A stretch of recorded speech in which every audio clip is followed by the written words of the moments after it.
With YouTube attacking alternative media, please consider supporting the channel via Patreon for just $1 per month. Link below. Netflix is in talk with Luc Besson for new movies, and they talk about here whether or not we might get a Valerian 2. Now, if you remember Valerian from last summer, you probably don't because you probably never went to go see it. The movie didn't do very well, even though it looked like one of the best, CGI fests of the year. It really did. Valerian came out in July. It was a bad time for the movie to come out. I should have probably waited until like September or October or something to put it out, but it did, and it tanked. And as a result, it's taken EuroCorp down with it, essentially. It was a $185 million movie, and yeah, it's had a lot of repercussions for the company, and now they're in talks with Netflix. So it says here that filmmaker Luc Besson may be the latest director jumping over to Netflix, but his prospective deal has potentially larger implications than a few original movies. Besson's production company, EuropaCorp, put a lot on the line with last year's blockbuster Valerian in the City of a Thousand Planets, whose budget was $180 million, made it the most expensive non-American and independent film ever made. Unfortunately, the film only scraped together $41 million domestic and a worldwide total of $225 million, which, if you count in marketing and distribution fees, made it a loss. And a decent sized one, too.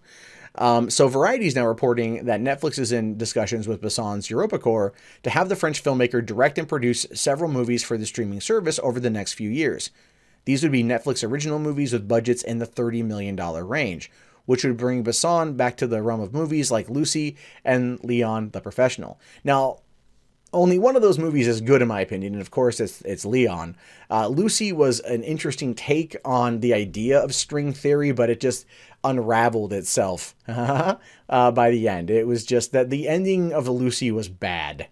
Was just bad. And the movie did very, very, very well, at least domestically.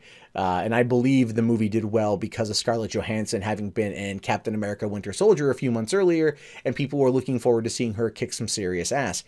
But Leon the Professional, the movie came out in the 90s. It's still one of the best films out of the 90s. It's one of my favorite Besson films, that Fifth Element, and so I really love this guy as a filmmaker, and I think he works well in that kind of $30 million lower budget range. Never mind the fact that I love what EuropaCorp has done in terms of like their own action films. So it says here that Variety is also hearing that Netflix could buy into EuropaCorp's library, which includes franchises like Taken, Taxi, Transporter, and Valerian. Netflix could conceivably partner up to showcase these films on the streaming service, and if Besson makes a deal to make movies for Netflix, it's possible, though maybe not likely, that Netflix could greenlight Valerian 2. There's a reason why people want more Valerian, by the way.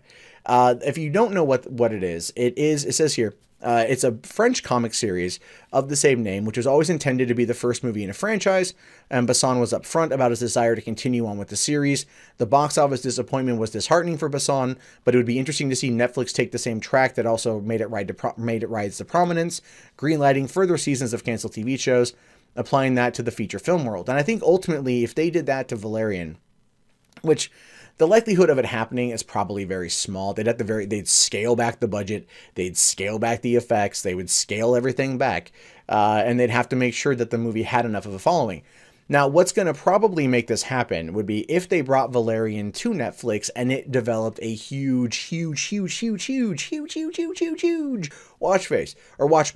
If a lot of people jumped in there and very much, watched it and wanted to see more, and they had that deal with Besson, I could see it working out, to be honest with you. Now, as for Taken's got the 3 movies and now the TV series on NBC, so it's still a very, very viable franchise, even though the 3rd movie wasn't very good. It really wasn't very good. First 2 were okay. First one's the best, obviously. The Taxi franchise, which has got, I think, 3 or 4 films in France, and it had that Jimmy Fallon Queen Latifah remake from like 04 or something. Or no, that was more like 05, 06. That was actually pretty funny, but ultimately, and then you have the Transporter franchise, which they tried Transporter, was it the Refueled or whatever? They had a Transporter TV series. Never really got into either of those, but for me, the Statham movies are great. The first 2, again, the first 2 were good. Third one, Not so much, but the first two were good. First one especially. See, that's kind of how it works. Really strong first outing. After that, you're kind of going, what are you doing? And so there's also From Paris with Love, which I thought was great, especially for what they're going for. You have Lockout, which was written by Besson. Granted, John Carpenter sued them and they won because basically it was a ripoff of Escape from New York. I mean, I understand it.